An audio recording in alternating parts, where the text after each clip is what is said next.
رحم اللہ من قرأ الفاتحہ.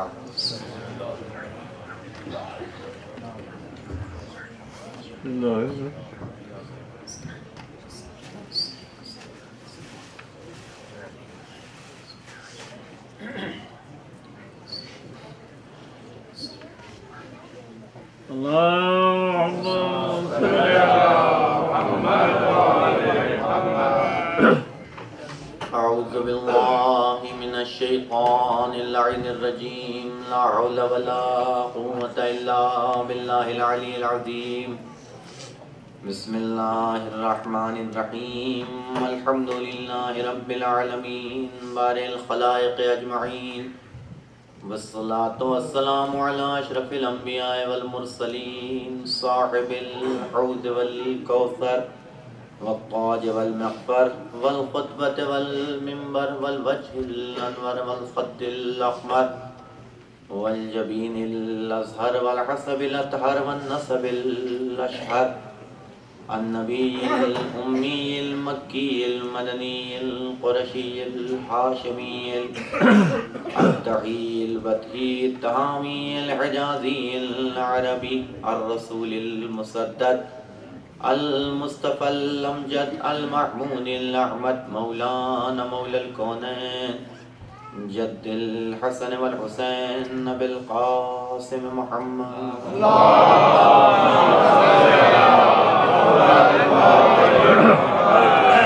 وآله الطيبين الطاهرين المعصومين، سيما بقية الله الأعظم مولانا حجت ابن الحسن العسکری.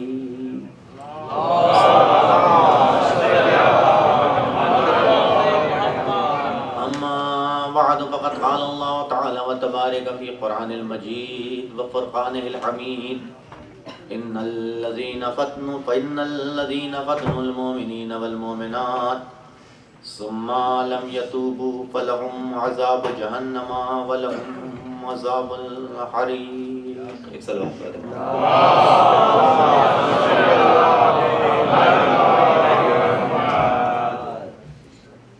قرآن مجید کی یہ آیہ کریمہ کہ جسے میں نے آپ کے سامنے عنوان کلام قرار دیا ہے، خداوند عالم اپنی اس کتاب میں تمام لوگوں کو مخاطب کرتے ہوئے فیصلہ کن انداز میں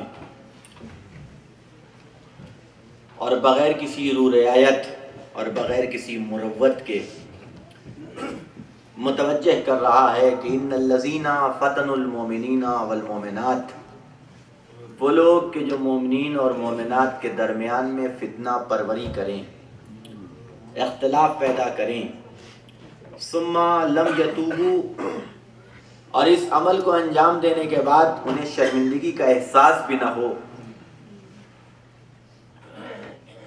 اور توبہ نہ کریں، فلہم عذاب جہنم، تو ایسے لوگوں کے لیے جہنم کا عذاب ہے، ولہم عذاب الحریق، اور جہنم میں بھی ایسی جگہ ڈالے جائیں گے جہاں جہنم کے دہکتے ہوئے شعلے ہیں. ایک صلوات پڑھ دے محمد.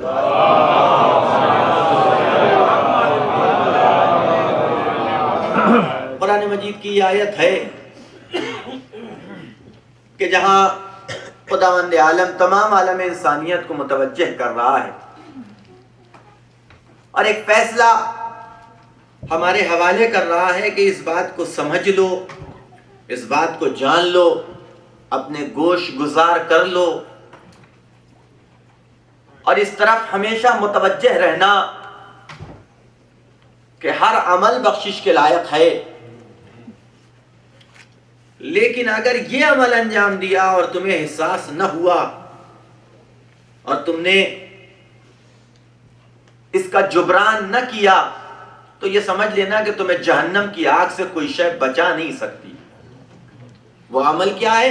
فتن المومنین والمومنات، مومنین اور مومنات کے درمیان میں لڑائی لگوانا، جھگڑا پیدا کرنا، اختلاف پیدا کرنا، فتنہ پھیلانا.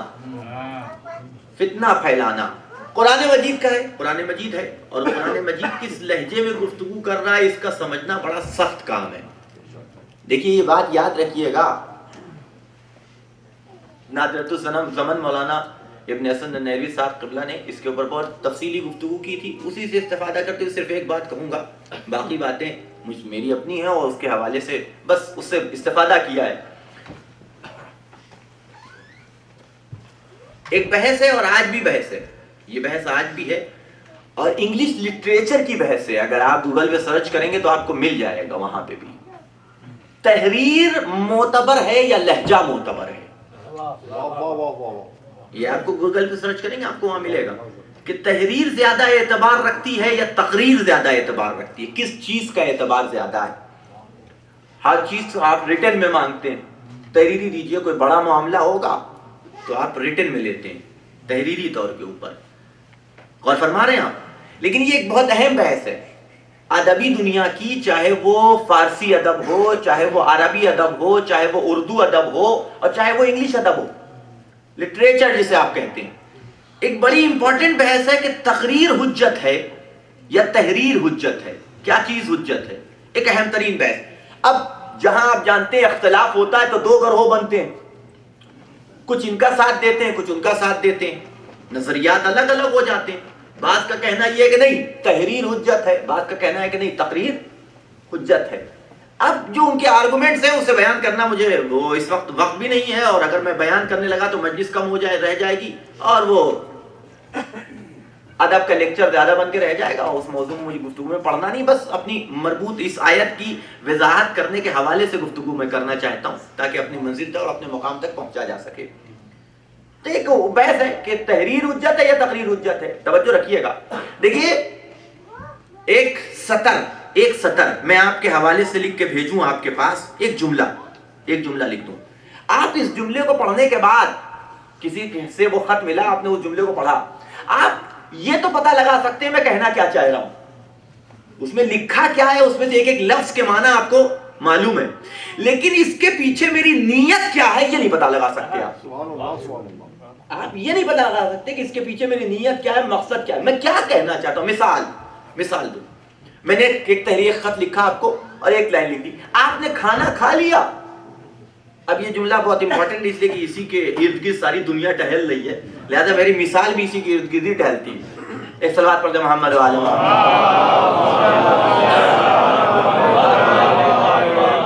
آپ نے کھانا کھا لیا، آپ کے پاس لکھا پہنچا ایک جملہ لکھا ہوا، آپ اس سے کیا سمجھے، میں کیا کہنا چاہتا ہوں آپ سے، کیسے پتا چلا میں سوال کر رہا ہوں، کیسے پتا چلا آپ کو کہ میں سوال کر رہا ہوں؟ کئی معنی مراد ہو سکتے ہیں، اس جملے سے 10 معنی مراد ہو سکتے ہیں، ابھی میں لہجہ شامل کروں گا 10 معنی مراد ہو جائیں گے، بغیر لہجے کے کچھ معنی نہیں رکھتے۔ آپ کو پتا ہے، آپ کا مطلب بھی پتا ہے، آپ کو نے کا مطلب بھی پتا ہے، کھانا کا مطلب بھی پتا ہے، کھا لیا کا بھی مطلب پتا ہے، ڈکشنری کے اعتبار سے، لغوی اعتبار سے ایک ایک لفظ کا پتہ آپ کو ہے، لیکن میں کیا کہنا چاہتا ہوں، مراد متکلم کیا ہے، مقصود متکلم کیا ہے، وہ آپ کو نہیں پتہ لگے گا جب تک کہ میرا لہجہ شامل حال نہ ہو جائے۔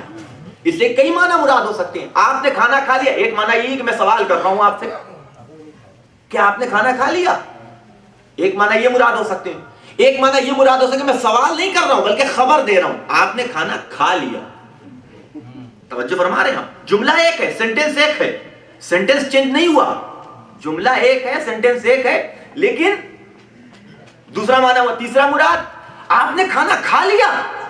اب آپ اسے کیا کہیں گے؟ نہیں یہ سوال ہے نہ خبر ہے، بلکہ میں آپ کو ڈرا رہا ہوں بغیر میری موجودگی کہ آپ نے کھانا کھا کیسے لیا۔ توجہ فرمائیں آپ، یہ ہو گیا، اسے کہتے ہیں توبیخ۔ تو آپ غور کیجئے گا عزیزان گرامی، ہے کہ نہیں ہے؟ کبھی کبھی آپ نے کھانا کھا لیا، چینج ہو گیا معنی، یہ کیا ہو گیا؟ کہیں گے اسے طنز، یہ میں آپ کو طنز کر رہا ہوں۔ آپ سوچئے سینٹنس ایک ہے، لہجہ بدلتا گیا، معنی چینج ہوتے چلے گئے، ہے کہ نہیں ہے؟ تو اب آپ غور کیجئے کہ یہ کیسے پتا چلے کہ تحریر حجت ہے یا تقریر حجت ہے؟ کسی بھی تحریر کے اس وقت تک پورے معنی نہیں نکالے جا سکتے جب تک کہ لہجہ شامل حال نہ ہو جائے۔ میں آپ غور کیجئے میں کہنا کیا چاہتا ہوں، اس بات پہ توجہ رکھیے گا، میں عرض کیا کرنا چاہتا ہوں کہ کسی بھی تحریر کا صحیح مطلب مراد متکلم جو بولنا جس کی تحریر ہے اس کا مقصد کیا ہے، اس کا مراد کیا ہے، اس وقت تک آپ نہیں پتہ لگا سکتے جب تک کہ اس کا لہجہ نہ شامل حال ہو جائے۔ قرآن تحریر کی شکل میں نازل ہوا تھا، توجہ رکھیے گا، قرآن تحریر کی شکل میں نازل ہوا تھا، پتہ کیسے چلے کہ اللہ کا لہجہ کیا ہے؟ یہی وجہ تھی کہ اللہ نے ایک طرف تحریر بھیجی تو دوسری طرف کسی کے لہجے کو اپنا لہجہ کہہ کے لسان اللہ کا خطاب دے دیا۔ ایک صلوات پڑھتے محمد و آل محمد۔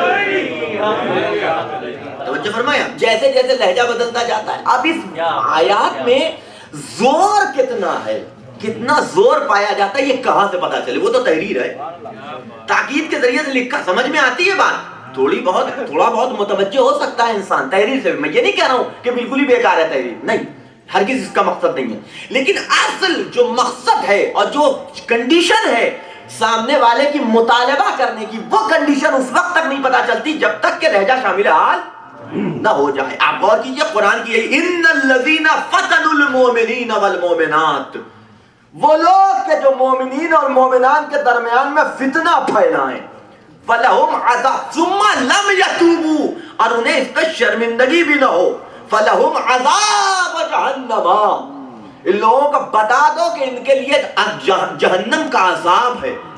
قرآن اٹھا کے دیکھیے گا، پوری ذمہ داری سے عرض کر رہا ہوں، بہت سی چیزیں ہیں گناہ، صرف فتنہ پھیلانا گناہ نہیں ہے، بہت سی چیزیں ہیں گناہ، نماز نہ پڑھنا گناہ، روزہ نہ رکھنا گناہ، حج نہ کرنا گناہ، یہ سارے گناہ ہیں کہ نہیں ہے؟ جھوٹ بولنا گناہ، یہ سارے گناہ ہے، لیکن نماز نہ پڑھنے پہ اللہ سزا کی دھمکی تو دے رہا ہے، جہنم کی دھمکی نہیں دے رہا۔ آپ غور کیجئے، اٹھا کے قرآن دیکھیے، نماز نہ پڑھنے پہ خداوند عالم سزا کی دھمکی تو دیتا ہوا نظر آئے گا کہ سزا ملے گی، باز پرس ہوگی، جہنم کی دھمکی دیتا ہوا نظر نہیں آئے گا۔ روزہ نہ رکھنے پہ سزا کا عنوان ہے، جہنم کی دھمکی نہیں ہے۔ لیکن غور کیجئے، جتنے احکامات ہیں، ان تمام احکامات پہ خداوند عالم سزا کا تو وعدہ کر رہا ہے، لیکن جہنم کی دھمکی نہیں دی جا رہی ہے۔ لیکن آپس میں مومنین کے لڑوانا اتنا بڑا گناہ اللہ کی نگاہ میں ہے کہ ڈائریکٹ دھمکی دے رہا، فلہم عذاب جہنم، یہ سمجھ لینا تمہارے لیے جہنم کا عذاب ہے۔ ایک صلوات پڑھ دے محمد و آل محمد۔ لیکن میں ابھی آؤں گا اپنی مرضی کے اوپر، لیکن تمہید ہوتی ہے آیت کے ذہن میں، اگر کچھ پڑھا جا رہا، آیت پڑھی جائے تو اس کا حق ہے کہ اسے کچھ نہ کچھ اس کے بارے میں کچھ اس کی ڈیفینیشن، اس کی توضیح دی جائے، تاکہ کچھ نہ کچھ تو ذہن میں محفوظ رہ جائے۔ توجہ رکھیے گا، کہتے ہیں کہ باہر کی صفائی کرنے سے پہلے گھر کی صفائی کرنی چاہیے۔ وہ احمق ہے کہ گلی صاف کر دے، گھر گندا رکھے۔ ایک صلوات پڑھ دے محمد و آل محمد۔ توجہ فرمائیے گا، تو اتنا بڑا گناہ، فلہم عذاب جہنم، نماز نہ پڑھنے پہ ٹھیک خطا ہے، باز پرس ہوگی، سزا بھی ملے گی، لیکن خدا نہیں کہتا ہو کہ ملا کہ اگر نماز نہ پڑھی تو جہنم میں ڈال دیا جائے گا، روزہ نہ رکھا تو جہنم میں ڈال دیا، حج نہ کیا، نہیں۔ اگر مومنین اور مومنات کے درمیان میں لڑوایا، آپ غور کیجئے، ہمیں کاہے کے لیے پیدا کیا گیا؟ قرآن کہہ رہا ہے وَمَا خَلَقْتُ الْجِنَّ وَالْإِنسَ إِلَّا لِيَعْبُدُونَ، ہم نے انسانوں کو نہیں پیدا کیا، جناتوں کو نہیں پیدا کیا مگر اس لیے کہ وہ ہماری عبادت کریں۔ تو اب ہمارا مقصد خلقت ہے اللہ کی عبادت، تو اگر ہم نماز نہ پڑھیں تو جہنم میں ڈال دیں، روزہ نہ رکھے تو جہنم میں ڈال دے، حج نہ کرے تو جہنم میں ڈال دے، زکوٰۃ نہ دے تو جہنم میں ڈال دے، واجبات پہ عمل نہ کرے تو جہنم میں ڈال دے۔ مومنین کو آپس میں لڑوا دیا، اس میں تیرا کون سا قصور؟ ہم نے تیری کون سی خطا کر دی؟ تیرے ساتھ کون سا برا کر دیا؟ نماز نہ پڑھتے تو تیرے خطا کار تھے، روزہ نہ رکھتے تو تیرے خطا کار، زکوٰۃ نہ دے تو تیرے خطا کار، واجبات پہ عمل نہ کرے تو تیرے خطا کار۔ مومنین کو اپنے جیسوں کو آپس میں لڑوایا ہے، میں نے اپنے جیسوں کے درمیان میں اختلاف پیدا کیا ہے، تو اس عمل پہ تیرا کیا بگڑ گیا؟ ہم نے تیرا کیا بگاڑ لیا؟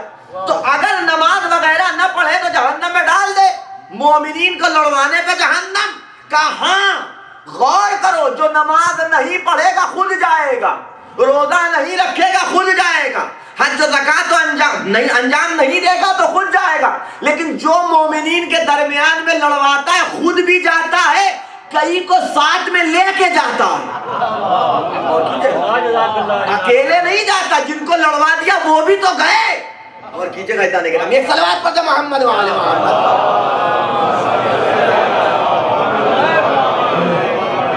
ہے کہ نہیں؟ جو دو آدمیوں کے درمیان میں اختلاف پیدا کرے گا تو خود تو گیا ہی، گناہ سر۔ دوسرا، اچھا یہ بھی یاد رکھیے گا کہ جو لڑواتا ہے کبھی لڑوانے کو مانتا نہیں ہے۔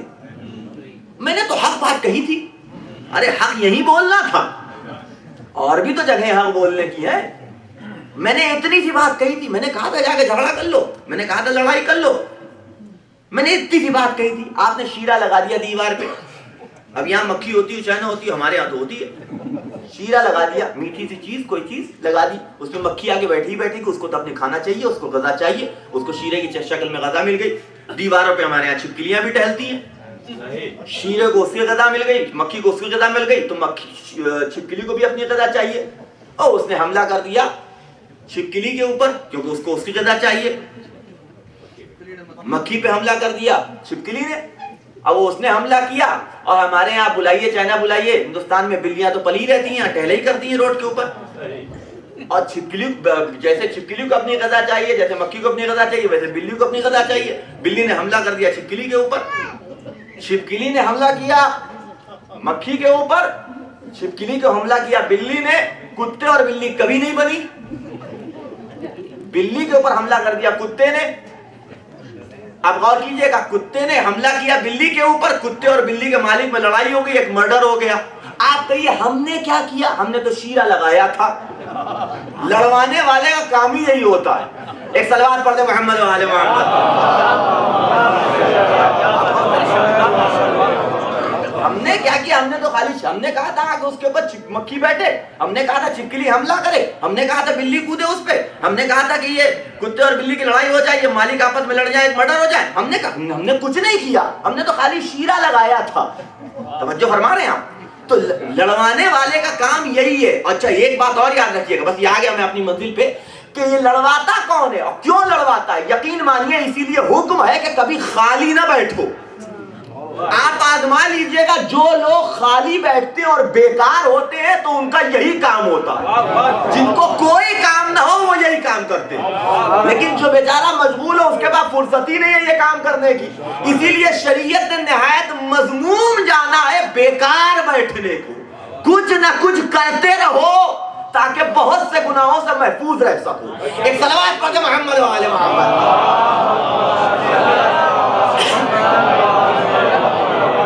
کائنات کے سب سے پہلے فتنے کا نام ہے شیطان۔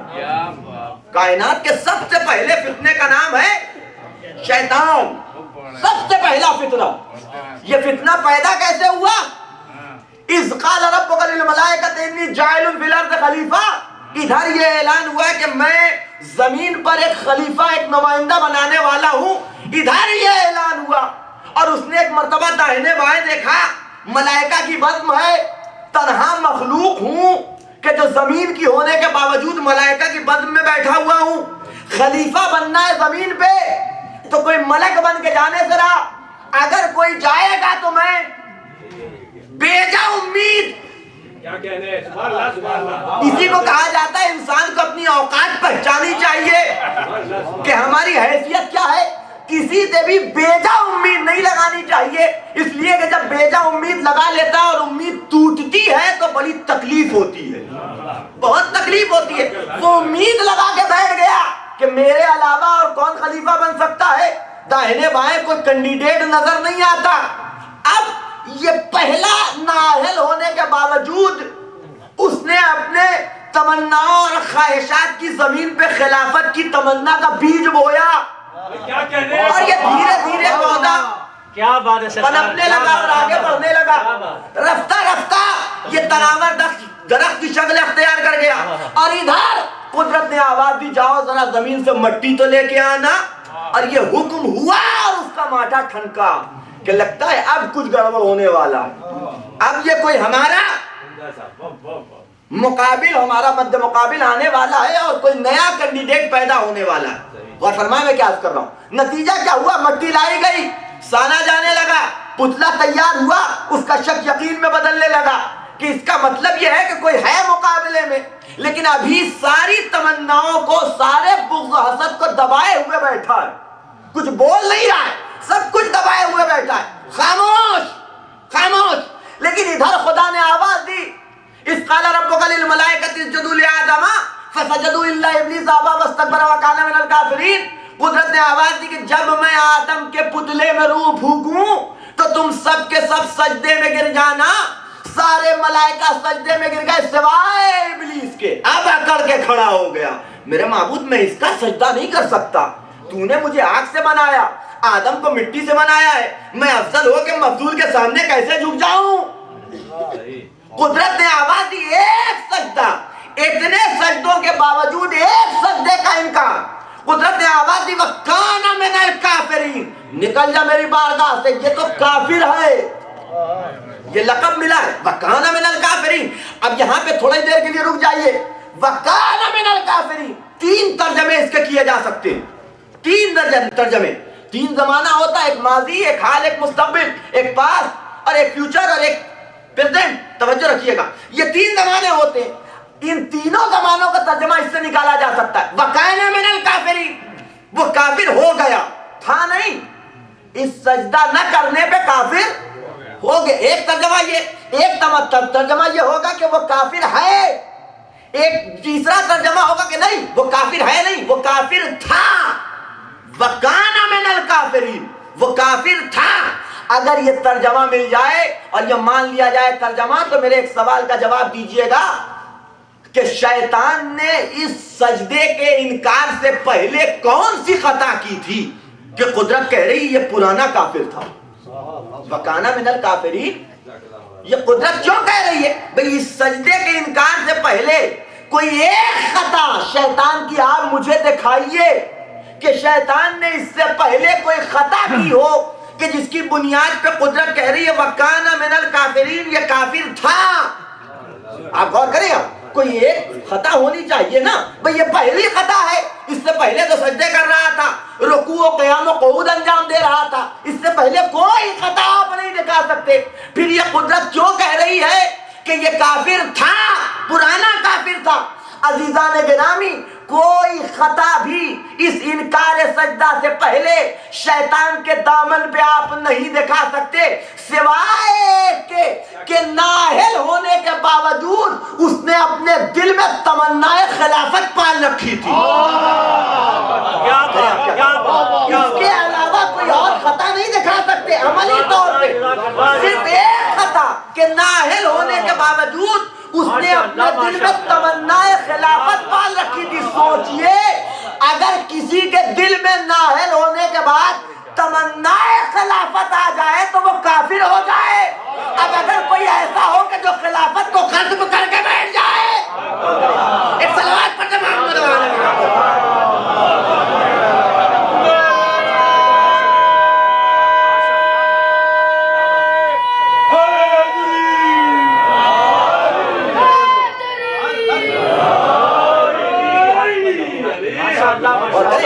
اس کے علاوہ کوئی خطا نہیں دکھا سکتا۔ قدرت آواز دے رہی ہے وَكَانَ مِنَ الْكَافِرِينَ، وہ پرانا کافر تھا۔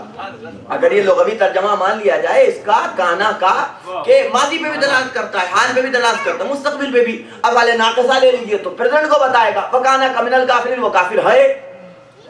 اس کو مان لیجئے آپ سارا کے معنی میں، تو اس کے معنی ہو جانا، تو یعنی کافر ہو گیا۔ اور اگر کانا کو ماضی کے معنی میں لیجئے تو معنی ہوں گے وَكَانَ مِنَ الْكَافِرِينَ، وہ کافروں میں سے تھا، وہ کافروں میں سے تھا۔ ایک سوال یہ حل ہوا۔ دوسرا سوال، ہمارے پاس علم غیب نہیں ہے، ہم نہیں جانتے کہ کس کے دل میں کیا چل رہا ہے، کس کی کیا کنڈیشن ہے، کون دل سے مومن ہے، کون دل سے منافق ہے، ہمیں نہیں معلوم۔ لیکن وہ اللہ تو عالم الغیب ہے، وہ تو جانتا ہے، دلوں کے حال سے واقف ہے، اسے تو پتا ہے کہ کس کے دل میں کیا کنڈیشن ہے، کیا دل میں رکھتا ہے، کیا نہیں رکھتا، کیا خواہشات ہیں، کیا تمنائیں ہیں۔ جب قدرت پہلے سے جانتی تھی کہ یہ کافر ہے، یہ کافر ہے، تو تو آخر بد میں ملائکہ میں بٹھایا کیوں؟ کیا کہہ رہے ہیں؟ قدرت یہ جانتی تھی پہلے سے کہ یہ کافر ہے، تو ایک سوال ہے نا بھئی اگر یہ ترجمہ مان لیا جائے کہ وہ کافر تھا، تو جب قدرت پہلے سے جانتی تھی کہ یہ کافر تھا تو پھر آخر بد میں ملائکہ میں بٹھایا کیوں گیا؟ کیا ضرورت تھی کہ زمین سے اٹھا کر کے اتنے سجدے کیے؟ تاریخ میں لکھا ہے کہ یہ زمین جس کی حدیں آج تک نہیں پتا چل سکی، اور غور کیجئے گا، اس زمین کا کوئی ایک چپا ایسا نہیں بچا کہ جہاں شیطان نے اپنی پیشانی نہ رکھی ہو، جہاں شیطان نے سجدہ نہ کیا ہو۔ نماز پڑھنے کے لیے بھی جگہ کافی ہوتی ہے، لیکن بات پیشانی رکھنے کے لیے کتنی جگہ ہوتی ہے پیشانی کی؟ واجب جو ہے کہ جتنے حصے میں سجدگاہ، آپ سجدگاہ کا جو عنوان ہے کہ سجدگاہ کتنی چھوٹی اور کتنی بڑی ہونی چاہیے، تو حکم ہے کہ یہ پور ہے انگشت کا، یہ منیمم ہے، اس سے چھوٹی نہیں ہو سکتی سجدگاہ، ہے نا؟ شرعی اعتبار سے کہ جہاں پہ سجدہ کرنا، جو سجدگاہ کا جو سائز ہونا چاہیے وہ انگشت کا پور ہے، یہ انگشت کا پور، یہ اتنی بڑی سجدگاہ یہ منیمم ہے۔ میکسیمم کے لیے کوئی حد نہیں ہے، میکسیمم کے لیے کوئی حد نہیں، پیشانی رکھ رہے ہیں آپ، پیشانی رکھنے کی جگہ ہونی چاہیے۔ اب اونچائی چوڑائی کا 4 انگل اونچا، اس سے زیادہ اونچا نہیں رکھ سکتے اختیار کی حالت میں، مجبوری کی بات اور ہے، مجبوری کی بات اور ہے۔ آپ سوچئے اتنی سی جگہ سجدہ کرنے کے لیے چاہیے، ہے کہ نہیں ہے؟ تو زمین کا کوئی چپا ایسا نہیں بچا کہ جہاں شیطان نے پیشانی نہ رکھی ہو، کوئی چپا ایسا نہیں بچا۔ اتنی عبادتیں جزا دے دیتا۔ یہ بد میں ملائکہ میں کاہے کے لیے بلایا؟ اچھا بد میں ملائکہ بلایا بھی تھا تو سب سے اگلی والی صف میں کیوں جگہ دے دی؟ سب سے اگلی والی صف میں کیوں جگہ دینی تھی؟ تو رش کے ملائکہ کیوں بنا دیا؟ جب خدا جانتا تھا کہ اس کے دل کی کنڈیشن کیا ہے، یہ دل کا بیمار ہے، اس کے دل کے اندر نفاق پنپ رہا ہے۔ دیکھیں کئی سوالوں کا جواب اس سے ملیں گے۔ جب اس کے دل میں نفاق پایا جاتا ہے تو بد میں ملائکہ میں قدرت نے کیوں بیٹھایا؟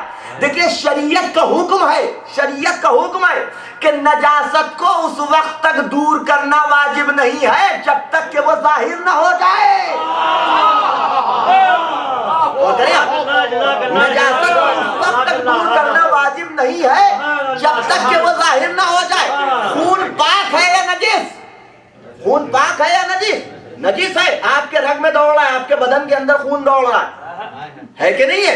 اتنی بڑی نجاست لیے ٹہلنے جائیے، کسی بلڈ بینک کو ڈونیٹ کر کے آ جائیے، کاہے کے لیے لے کے دوڑ رہے؟ کہا نہیں، واجب ہے، لیکن اس دور کرنا اس وقت کہ جب یہ ظاہر ہو جائے۔ کھانا کھایا آپ نے، جا کے فضلے کی شکل میں اختیار کیا، مولا کائنات کا تو جملہ ہی ہے کہ اس کی ابتدا نطفہ ہے، آخر میں جو ہے یہ مردار بن جائے گا، وہ بھی نجیس ہے، اور درمیان بھی اس کا دیکھ لو کہ گندگی لیے ٹہل رہا ہے۔ مولا کائنات کا جملہ ہے، انسان کی اوقات فخر کر رہا ہے، ہر انسان فخر کر رہا ہے۔ یہ فخر کس بات پہ کر رہا ہے؟ اس کی ابتدا بھی خراب، اس کی انتہا بھی خراب، درمیان میں بھی گندگی لیے ٹہل رہا ہے، پیٹ کے اندر گندگی لیے ٹہل رہا ہے، تو فخر کاہے کا؟ کوڑے دان سے زیادہ کی حیثیت اس کی نہیں ہے، ڈسٹبن سے زیادہ کی۔ ایک کلمات پڑھتے محمد و آل محمد پر۔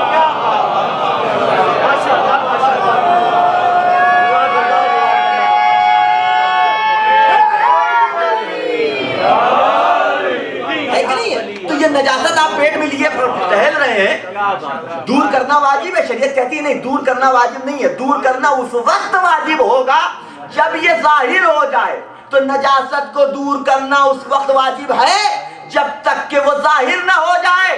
یہی اصول خدا کا بھی ہے، یہی اصول نبی کا بھی ہے۔ اس وقت تک بزم میں بیٹھنے دیتے ہیں جب تک کہ خباثتیں چھپائے بیٹھا رہے، اور جب خباثتوں کو ظاہر کرتا ہے، جب خباثتوں کو ظاہر کرتا ہے، خدا فخروج کہہ کے نکالتا ہے، نبی قومو انی کہہ کے اٹھا دیتا ہے۔ ایک صلوات پڑھیں محمد و آل محمد۔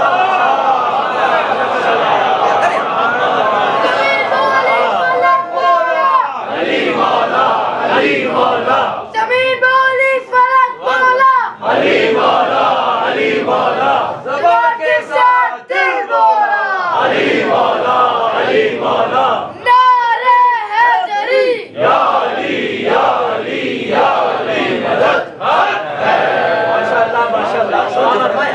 ہے کہ نہیں؟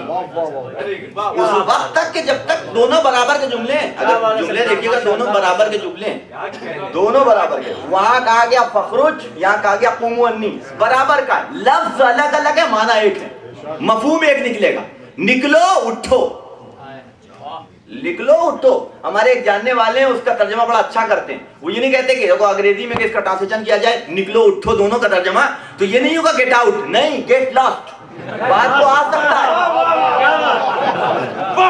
باہر نکلو، آنے کا کوئی چکر نہیں، نکال دیا تو گئے، آپ غور کیجئے گا، باہر نکلو میری بارگاہ، دونوں برابر کا جملہ ہے، دونوں برابر کا جملہ۔ اچھا اللہ میاں نے اپنی بارگاہ سے نکالا تھا شیطان کو، لڑا کس سے تھا؟ آدم سے، آدم سے تو جھگڑا ہوا نہیں تھا، وجہ آدم بنے تھے، جھگڑا کیا تھا اللہ سے، جھگڑا کیا تھا اس نے اللہ سے، اس نے رد و بدل کی تھی خداوند عالم سے، بد کلامی کی تھی اللہ سے، تو دشمنی اللہ سے، آپ سے کیا مطلب؟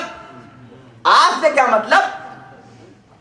کیا بات ہے سرکار، آپ کا کون سا خطا کار؟ کہ نہیں، جو اللہ کا خطا کار ہے، جو اللہ کا مردود بارگاہ ہے، اس کو ہم بھی اپنے حوالے سے قبول نہیں کر سکتے۔ تو بھیا وہاں رسول اللہ کی بات ہے، یہاں رسول اللہ کی بات ہے، وہاں اللہ نے نکال دیا آپ نہیں قبول کر سکتے، یہاں رسول اللہ نے نکال دیا ہم قبول نہیں کر سکتے۔ ایک صلوات پڑھتے محمد و آل محمد۔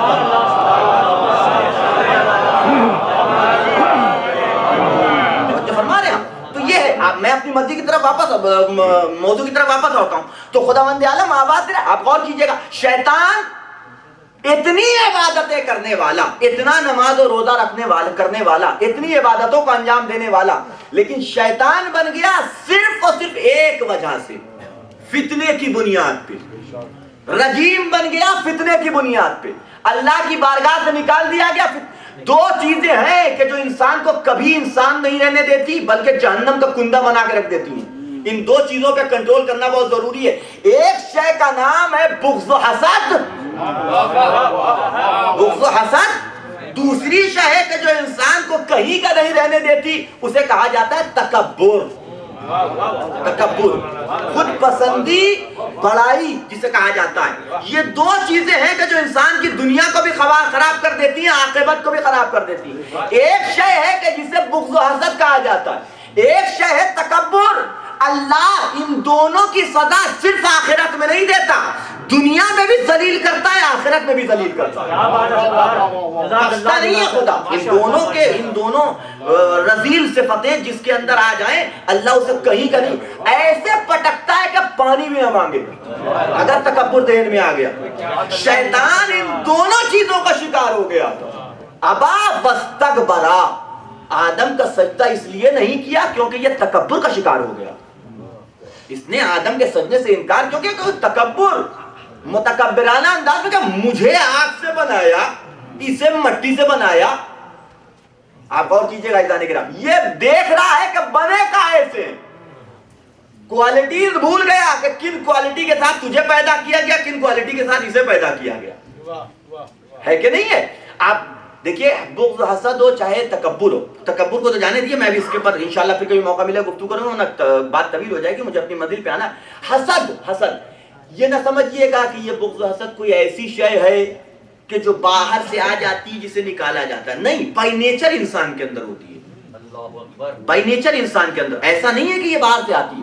جو رمان شناس اگر یہاں کوئی بیٹھے ہوں گے تو میری بات کی تائید کریں گے، اگر آپ اس کے بارے میں حوالے سے بھی تحقیق کیجئے گا تو چاہے یہ غصہ ہو، چاہے بغض ہو، چاہے حسد ہو، یہ ساری چیزیں اللہ نے انسان کے نیچر اور انسان کی فطرت میں رکھی ہیں، انسان کی فطرت میں پائی جاتی ہیں، بغض بھی پایا جاتا ہے، حسد بھی پایا جاتا ہے، یہ دونوں چیزیں، اور یہ یاد رکھیے گا ان دونوں کے دل میں آ جانے سے اللہ ناراض نہیں ہوتا۔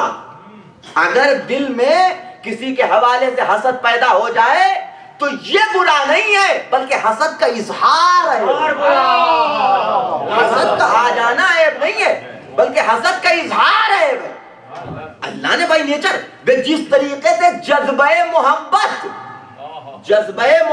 اللہ نے انسان کے نیچر میں رکھا ہے، ویسے ہی جذبہ بغض، جذبہ حسد بھی اللہ نے انسان کے نیچر میں رکھا ہے، جس طریقے، لیکن فرق اتنا سا ہے کہ جس طریقے سے محبت کے حوالے سے اس بات کا مطالبہ ہے کہ ہم نے یہ جذبہ رکھا تو ہے لیکن ہر ایک سے کرنے کے لیے نہیں۔ ہم نے یہ جذبہ محبت تمہارے اندر رکھا ضرور ہے لیکن ہر ایک سے اس کا اظہار نہ کرنے لگو، بلکہ محبت اس سے کرو جو کرنے والے ہیں، جو اس لائق ہیں کہ ان سے محبت کی جائے۔ عزیزان گرامی، اس لائق ہیں کہ جن سے محبت کی جائے ان سے محبت کرو۔ آپ غور کیجئے گا، اسی طریقے سے جذبہ حسد، بغض، یہ بھی اللہ نے انسان کے نیچر میں رکھا ہے۔ آئے حسد لیکن اس کا اظہار نہ ہونے پائے، آ گیا تو تم برے نہیں ہو، آ گیا تو کوئی عیب نہیں ہے، لیکن اس کا اظہار ہے۔ قرآن کی آیت ہے، بہت مشہور سورہ، قل اعوذ برب الناس، قل اعوذ برب الفلق من شر ما خلق، قل کہہ دو اعوذ برب الفلق، میں پناہ مانگتا ہوں اللہ کے کائنات کے پروردگار، کائنات کے رب سے۔ کائنات، قل اعوذ برب الفلق، من کہے سے پناہ مانگتا ہے، میں اللہ کی پناہ میں جاتا ہوں، کائنات کے پروردگار کی پناہ میں جاتا ہوں۔ کس سے پناہ میں مانگ رہا ہے؟ من شر ما خلق، اس کی مخلوقات کے شر سے، اس کی خلق کے شر سے۔ اور پھر اس کے بعد آخری آیت وَمِن شَرِّ حَاسِدٍ، اور حسد کرنے والے سے پناہ مانگتا ہوں اللہ سے۔ کس سے؟ حسد کرنے والے سے نہیں، جب حسد آ جائے تب نہیں، اذا حسدا، جب وہ اپنے حسد کا اظہار کرنے لگے۔ اور کیجئے گا، یہ قرآن کی آیت ہے جسے میں نے آپ کی خدمت میں عرض کیا کہ حسد آ جانا عیب نہیں ہے، حسد کا اظہار عیب ہے۔ یہی وجہ تھی شیطان کے دل میں حسد تو کب کا آ گیا تھا لیکن ابھی اس نے اپنے حسد کا اظہار نہیں کیا تھا۔ جب تک اظہار نہیں ہوا قدرت بھی خاموش تھی، لیکن ادھر اس نے اظہار کیا، قدرت نے آواز دی فخرج، نکلو میری بارگاہ سے، تم رجیم ہو۔ غور کیجئے گا، ایک صلوات پڑھیں محمد و آل محمد۔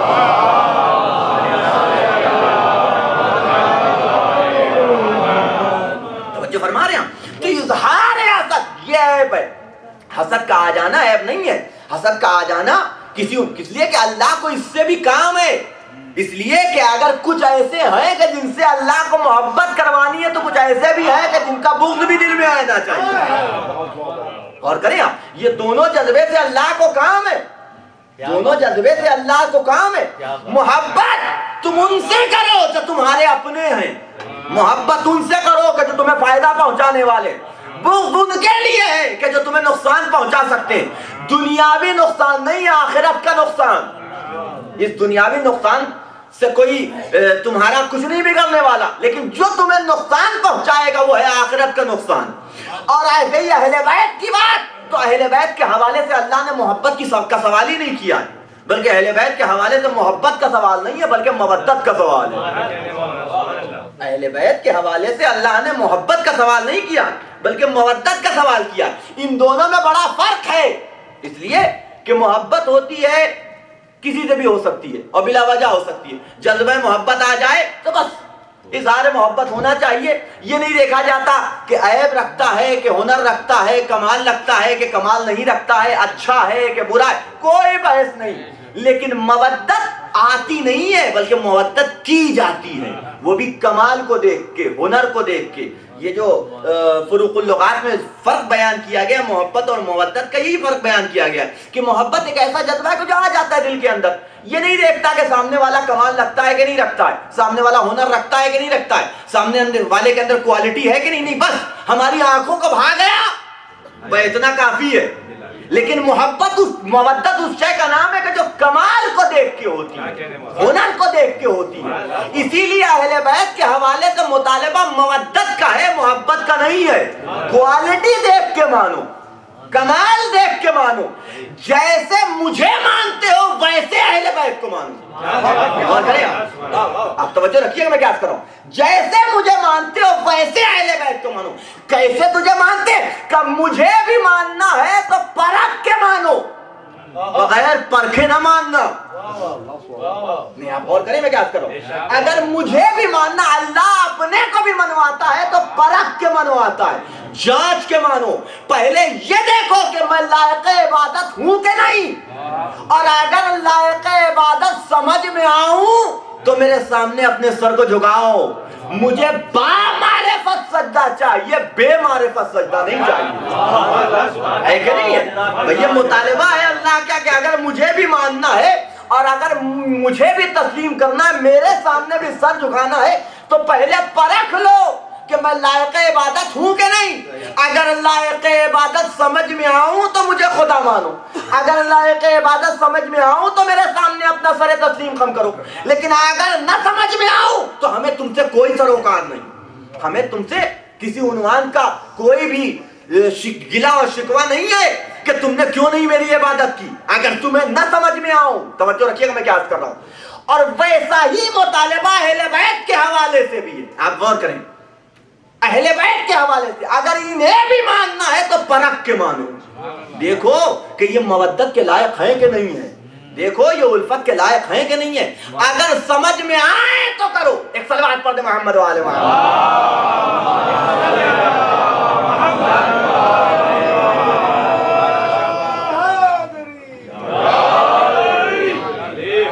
یہ مطالبہ اہل بیت کے حوالے سے اسی عنوان سے کہ اہل بیت نے اپنے صفات و کمالات کے ذریعے سے لوگوں کو اپنی طرف جلب کیا ہے, کسی اور عنوان سے نہیں, اپنے صفات و کمالات کو پیش کر کے اس کے ذریعے سے لوگوں کو دعوت دی. دیکھو ہم اس لائق ہیں, کیوں؟ اس لیے کہ تمام صفات و کمالات کے مرقع کا نام ہے اہل بیت.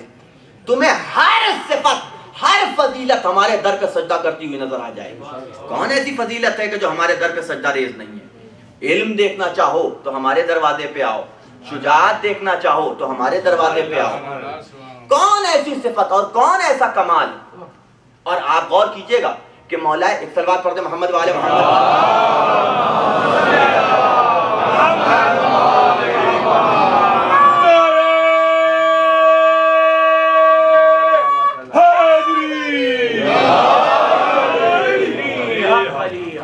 اہل بیت نے اپنی دعوے داری جہاں بھی پیش کی ہے رشتہ داری کی بنیاد پہ نہیں پیش کی. اہل بیت نے اپنی دعوے داری جہاں پہ بھی پیش کی ہے رشتہ داری کی بنیاد پہ پیش نہیں کی ہے, بلکہ اپنے صفات و کمالات کی بنیاد پہ پیش کی ہے. آپ اٹھا کے تاریخ دیکھیں تو آپ کو ملے گا اس کے اندر کہ اہل بیت اپنی دعوے داری پیش کریں تو اپنے صفات و کمالات کی بنیاد پہ. کہ دیکھو اگر معیار صفات و کمالات ہیں تو کون ایسی صفت یا کمال نہیں ہے کہ جو ہمارے اندر نہ پایا جائے. کون ایسی صفات و کمالات نہیں ہے کہ جو ہمارے اندر نہیں پائے جاتے. پہلا خطبہ تاریخ نے درج کیا ہے, پہلا خطبہ اسبق ابن نباتہ کا جملہ, اور اس ایک خطبے نے فرق بیان کر دیا اہل بیت میں اور دوسروں میں. 25 سال تک جو حکومتیں نبی کے بعد آئی ہیں ان تمام حکومتوں کی اوقات بتا دی علی کے پہلے خطبے میں, جو پہلا خطبہ منبر کوفہ میں کیا ہے. اسبق کہتا ہے کہ جب ایک ہجوم تھا کہ جو مولا کے دروازے پہ آیا کہ مولا بیعت کیجئے, اب آپ کے علاوہ کوئی اہل نظر نہیں آتا, لوگ بیعت کرنے کے لیے آگے بڑھ رہے تھے, علی اپنا ہاتھ کھینچ رہے تھے, بیعت کرنے کے لیے تیار, کروانے کے لیے تیار نہیں. کہا نہیں, جاؤ کسی اور کے دروازے پہ لے کے جاؤ, مجھے تمہاری خلافت درکار نہیں, مجھے تمہاری خلافت نہیں چاہیے, تمہارا عہدہ نہیں چاہیے, تمہارا منصب نہیں چاہیے. بار بار, اور اس رات جب حد سے زیادہ آگے بڑھا تو مولا نے قبول کیا. تاریخ نے یہاں تک لکھا ہے کہ اتنا مجمع تھا کہ علی کے گھر کی چار دیواری جو تھی, جو دیوار تھی کہ جو اس زمانے کی ہوا کرتی تھی گھر کے ارد گرد چاروں طرف, وہ دیواریں ٹوٹ گئی, اتنا مجمع تھا. یا علی بیعت لے لو, یا علی بیعت لے لو, اور علی انکار کر رہے تھے. جب مجبور کر دیا گیا کہ ٹھیک ہے یہاں گھر میں بیعت نہیں لوں گا, مسجد میں بیعت لوں گا. یہ پہلا فرق بتایا علی ابن ابی طالب, مسجد میں بیعت لوں گا. اسبق ابن نباتہ لکھتا ہے کہ جب علی ابن ابی طالب مسجد کی طرف چلے ہیں تو عنوان یہ تھا کہ متعمما بعمامت رسول اللہ, سر پہ نبی کا امامہ, متنعلا بنعل رسول اللہ, پیروں میں نبی کی نعلین. اور اس طریقے سے مولا کائنات مسجد کوفہ کی طرف, مسجد کی طرف چلے. آئے دروازے پہ ایک جم غفیر ہے کہ جو لگا ہوا ہے, مسجد میں داخل ہوئے علی ابن ابی طالب, مجمع پھٹنے لگا. مولا کائنات آگے بڑھتے رہے, یہاں تک کہ منبر تک پہنچے. یہ ایک اسٹیپ بیان کیا تاریخ نے. اسبغ ابن نواطہ کی روایت ہے اور اس کو بہت سے لوگوں نے لکھا ہے, یعنی عامہ اور خاصہ دونوں کی روایت تفصیل کے ساتھ ہے. یہ پہنچے منبر پہ, پہلے زینے پہ قدم, دوسرے زینے پہ قدم, وہاں بیٹھے کہ جہاں نبی بیٹھا کرتے تھے. یہ دوسرا فرق بیان کیا, یہ دوسرا فرق بیان کیا. وہاں بیٹھے کہ جہاں نبی بیٹھتے تھے, اور پھر بیٹھے ہیں اور بیٹھنے کے بعد اپنی داہنے ہاتھ کی انگلیوں کو بائیں ہاتھ کی انگلیوں میں ڈالا اور متوجہ ہوئے مجمع کی طرف, اور ایک اچٹتی ہوئی نگاہ پورے مجمع پہ ڈالی, اور ڈالنے کے بعد ایک مرتبہ مولا کائنات گویا ہوئے. اب آپ موازنہ کیجئے, دیکھیے جتنے فرسٹ اسٹیٹمنٹ بڑا امپورٹنٹ ہوتا ہے کسی بھی لیڈر کا, ہے کہ نہیں, جو پہلا اسٹیٹمنٹ ہوتا ہے وہ بہت امپورٹنٹ ہوتا ہے. اس میں وہ لیڈر اپنی پالیسیز بیان کرتا ہے کہ ہم یہاں آئے ہیں تو کیا کریں گے, کیا کرنے والے ہیں, یہ ساری تفصیل بیان کی جاتی ہے. امریکہ کا پریزیڈنٹ ہو, وہ آئے تو وہ بھی اپنی پالیسیز بیان کرے گا. ہندوستان میں وہاں پہ بھی سنا جاتا ہے, لائیو ٹیلی کاسٹ ہوتا ہے, سب طرف دیکھا جاتا ہے. خاص طور سے جو لوگ سیاست کا شغف رکھتے ہیں اور جن کو اس بات کا یقین ہوتا ہے یا اس بات کا وہم ہوتا ہے یہ جو کچھ کہہ رہے ہیں وہ کر بھی دیں گے, وہ خاص طور سے بیٹھ کر کے سنتے ہیں. توجہ رکھیے گا. اب وہ سنا جاتا ہے پوری دنیا کے اندر, مولا کائنات پہلا اسٹیٹمنٹ اور پہلا خطبہ دینے کے لیے جا رہے ہیں کہ میں آیا ہوں کاہے کے لیے اور کیا کرنا ہے مجھے اور میرا عنوان کیا ہے, یہ سب کچھ بیان کرنے کے لیے. اس سے پہلے بھی 3 خلافتیں ہیں, ان کے بھی اسٹیٹمنٹ تاریخ میں درج ہے. مولا کائنات آ رہے ہیں, ان کا بھی اسٹیٹمنٹ تاریخ میں درج ہے. منبر پہ آئے علی ابن ابی طالب, پہلا اسٹیٹمنٹ جو ملا ہے ہمیں تاریخ کے صفحات پہ نبی کے بعد, تو نبی کے حوالے سے تو جملہ ہے اقرأ باسم ربک الذی خلق, علم کا تذکرہ, علم کا تذکرہ, اقرأ وربک الاکرم. دوسرا اسٹیٹمنٹ ہمیں ملا تو کہنے والے نے کہا دیکھو میں بھی تمہاری طرح ایک عام آدمی ہوں, کبھی ایسا ہو جائے کہ مجھ سے کوئی خطا ہو جائے تو آ کر کے مجھے میری اصلاح کر دینا, ہے کہ نہیں تاریخ میں. دوسرا اسٹیٹمنٹ ہمیں اس عنوان, تیسرا اسٹیٹمنٹ اس عنوان سے ملا کہ مجھ سے زیادہ مسائل تو مدینے کی گلی کی عورتیں جانتی ہیں. یہ تیسرا اسٹیٹمنٹ تھا. چوتھا اسٹیٹمنٹ ہمیں اس عنوان, پہلا اسٹیٹمنٹ علم کے ساتھ, 2 اسٹیٹمنٹ جہالت کے ساتھ, چوتھا اسٹیٹمنٹ ہمیں اس عنوان سے ملا کہ کہنے والا کہتا ہے کہ مسئلہ پوچھا جاتا ہے تو کسی مسئلے کا جواب دینے کے لیے تیار نہیں, کہا بیوی سے پوچھ کے بتاتا ہوں. اور کریں یہ تاریخ کا صفحات ہے, یہ تاریخ کیا جسے کہنا چاہیے کہ یہ تاریخ ہے جو میں آپ کو بیان کر رہا ہوں. یہ اور بات ہے کہ میں اس سے زیادہ بیان کرنے کا عادی نہیں ہوں.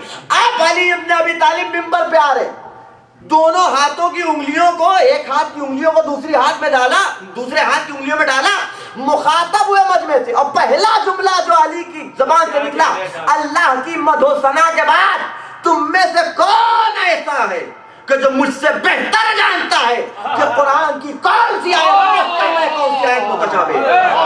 یہ پہلا اسٹیٹمنٹ.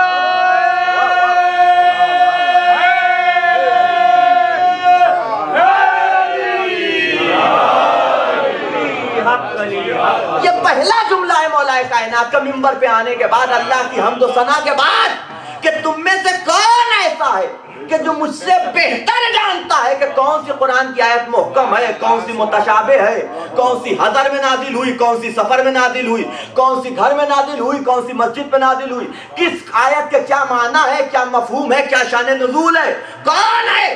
پورا مجمع کھچا کھچ بھرا ہوا. یہ جاہلوں کا مجمع نہیں تھا, یہ وہ مجمع نہیں تھا کہ جس مجمع میں نبی نے اعلان رسالت کیا ہو, نہیں, یہ وہ مجمع تھا کہ جس میں ڈھیروں حافظ بیٹھے تھے, ڈھیروں قاری بیٹھے تھے, ڈھیروں ایسے تھے کہ جنہوں نے نبی کی حدیثوں کو حفظ کر رکھا تھا, اور دعویٰ تھا کہ ہم سے بڑا رہے 2 سال. جنگ خیبر کے بعد ان کے مسلمان ہونے کا حادثہ ہوا, اور 2 سال کے اندر 2.5 لاکھ حدیثیں, 2 ایئر 2.5 لاکھ حدیثیں. آپ توجہ رکھیے گا. ایسے افراد موجود, اور ان میں بیٹھ کے علی ابن ابی طالب چیلنج کر رہے ہیں تم میں سے کون ایسا ہے کہ جو مجھ سے بہتر جانتا ہے کہ کون سی قرآن کی آیت محکم ہے, کون سی متشابہ ہے, کون سی حضر میں نازل ہوئی. کوئی ایک تو کھڑا ہوتا, کھڑا ہو کے کہتا یا علی آپ ہی نہیں جانتے, ہمیں بھی پتا ہے.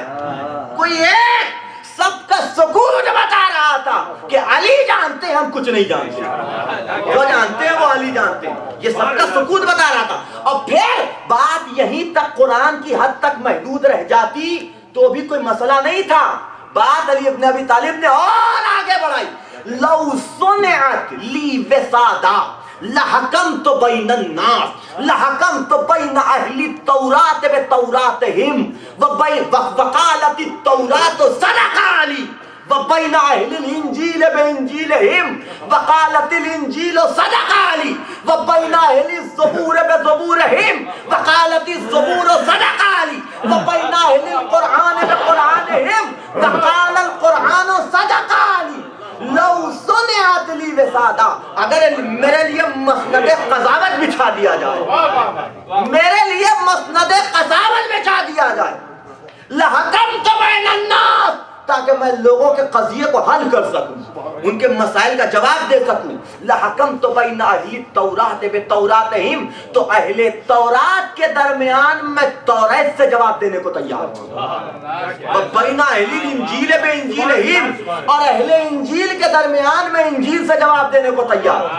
بین اہل الزبور بزبورہم، زبور والوں کے درمیان زبور سے جواب دینے کو تیار. اور کیجئے گا بین اہل القرآن بقرآنہم، اور میں قرآن والوں کے درمیان قرآن سے جواب دینے کو تیار. اور عجیب بات ہے، مولا کائنات کا جملہ دیکھیے گا. مولا کائنات نے کیا کہا؟ میں اہل تورات کے درمیان تورات سے جواب دینے کو تیار. اب ہمیں تورات آتی نہیں، مسلمانوں کو تورات آتی نہیں، پتہ کیسے چلے کہ جو علی نے قضاوت کی تورات سے وہ حق تھی کہ باطل، سچی تھی کہ جھوٹ؟ مولا کائنات نے ہر دعوے کی دلیل ہے نا. مولا کائنات نے ایک جملہ اور لگایا کہ لحکمت بین اہل التوراۃ بتوراتہم وقالت التوراۃ صدق علی. اگر علی تورات والوں کے درمیان توریت کے ذریعے سے قضاوت کرے تو توریت گواہی دے گی کہ علی سچے ہیں.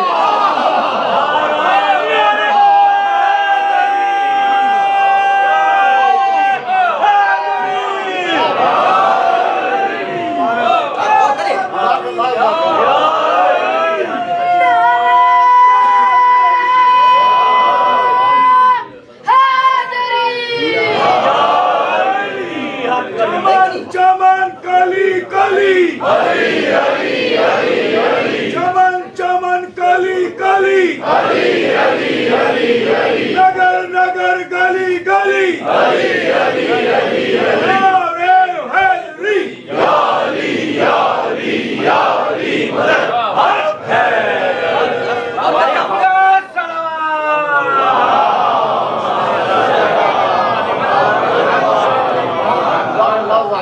یہ نہیں کہا علی ابن ابی طالب نے کہ اگر میں تورات والوں کے درمیان تورات سے قضاوت کروں تو اہل تورات کہیں گے کہ علی سچے.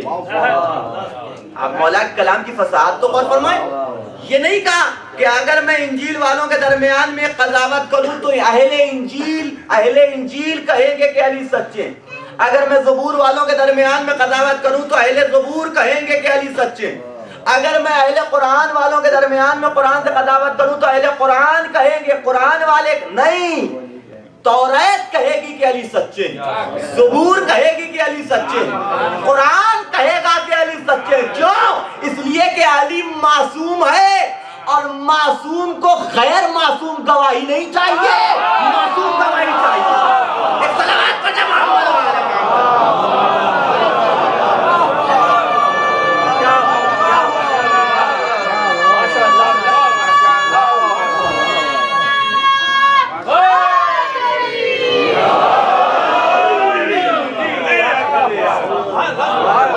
معصوم گواہی چاہیے.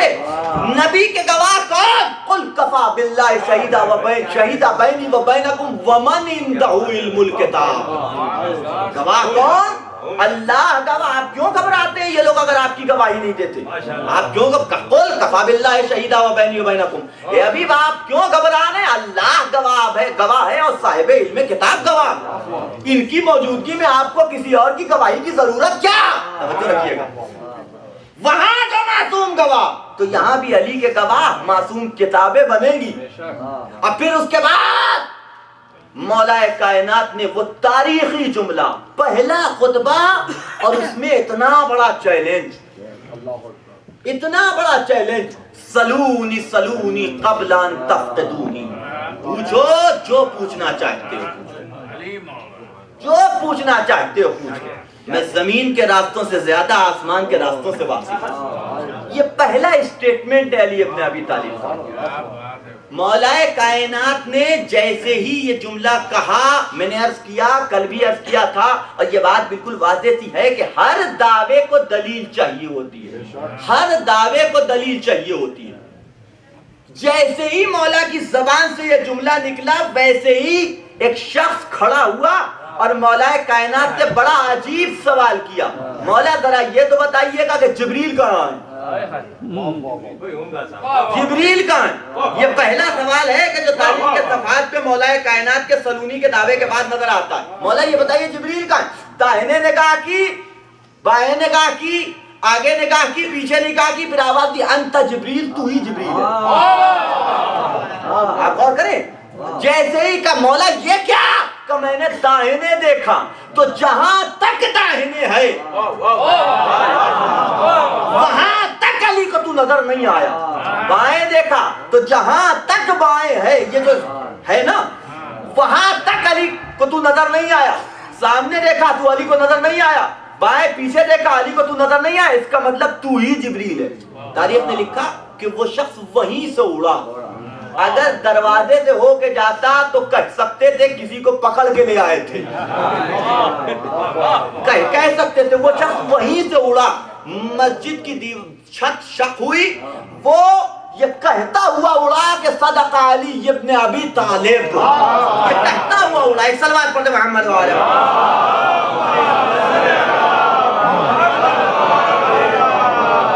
یہ پہلا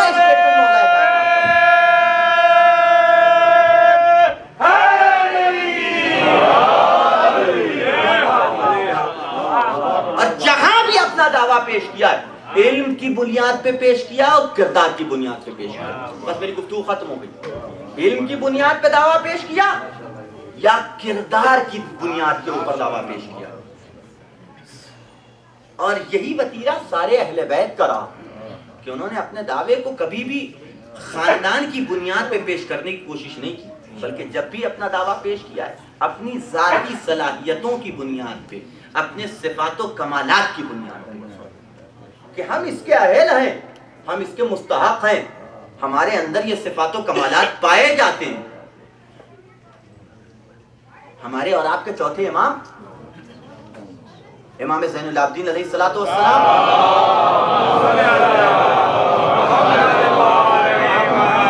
جیسے یہ ایام مخصوص ہے، ایک جملہ آپ کی خدمت میں عرض کر دوں، بات ختم ہو جائے گی۔ عبادتیں، نماز، روزہ، یہ ساری چیزیں تاریخ کے صفحات پہ امام کے حوالے سے موجود ہے۔ صحیفہ سجادیہ کی صورت میں امام کا علم بھی موجود ہے۔ صحیفہ سجادیہ کی صورت میں ایک جملہ کہوں گا اس کے حوالے سے اور میری گفتگو ختم ہو جائے گی انشاءاللہ، مسائل پھر اس کے بعد۔ ہر چیز کوئی نہ کوئی وزن رکھتی ہے، ہر چیز کا کوئی نہ کوئی وزن ہے کہ نہیں ہے؟ کوئی بھی چیز اس دنیا میں ویٹ رکھتی ہے، ویٹ۔ ایک بہت بڑا مسئلہ تھا کہ آیا یہ نور میں ویٹ پایا جاتا ہے کہ نہیں پایا جاتا، ظلمت میں ویٹ پایا جاتا ہے کہ نہیں پایا جاتا، نور اور ظلمت میں ویٹ پایا جاتا ہے کہ نہیں پایا جاتا، ایک بہت بڑا مسئلہ تھا، تحقیق ہو رہی تھی۔ آج 19ویں صدی عیسوی میں اس بات ریسرچ یہاں تک پہنچی کہ نہیں، نور میں بھی ویٹ ہے، ظلمت میں بھی ویٹ پایا جاتا ہے، نور میں بھی ویٹ ہے، ظلمت میں بھی پیٹ پایا جاتا ہے۔ لیکن 1400 برس پہلے اسی صحیفہ سجادیہ میں مولا کا یہ جملہ ہے، کتنی برکت ہے وہ ذات کہ جو نور کے وزن کو بھی جانتی ہے، ظلمت کے وزن کو بھی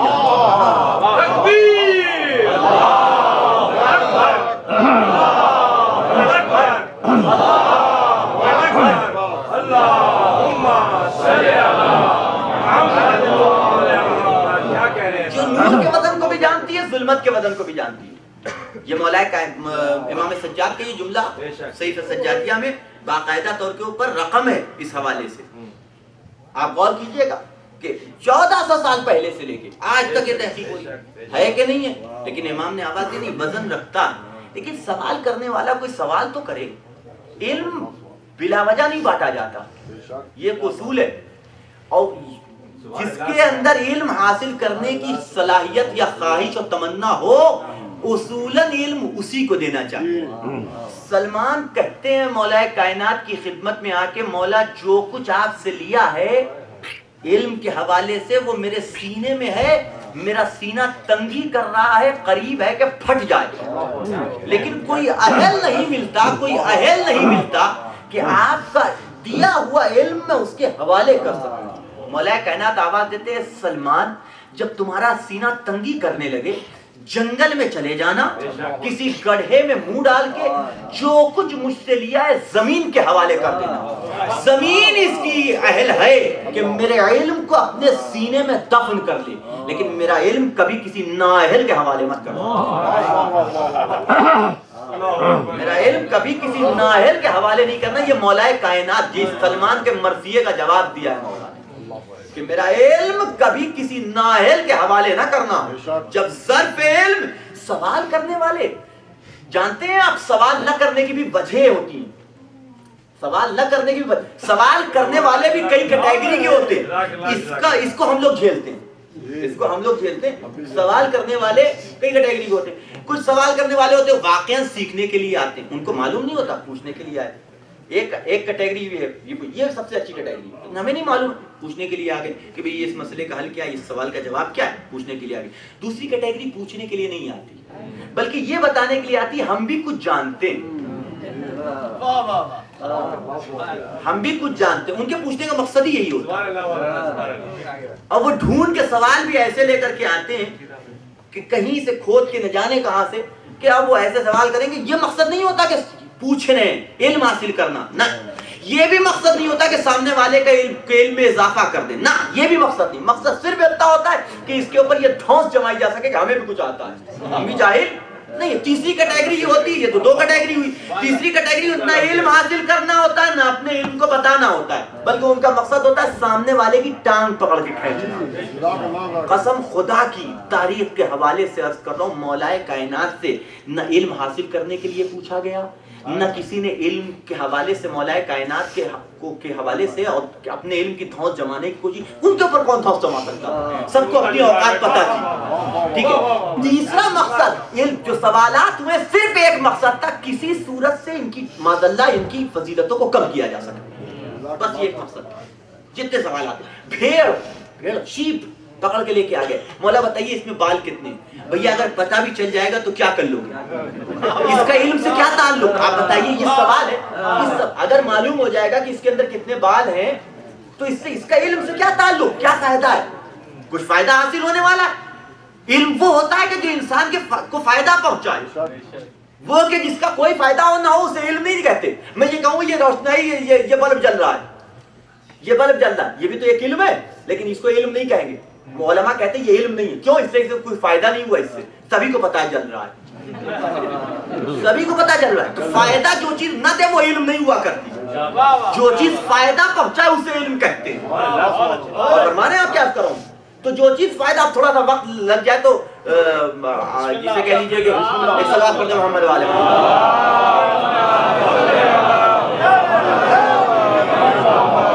آخری مجلس سے اگر پھر کبھی آیا تو 10 منٹ ادھر سے کم کر لیں. ایک صلوات پڑھتے محمد والے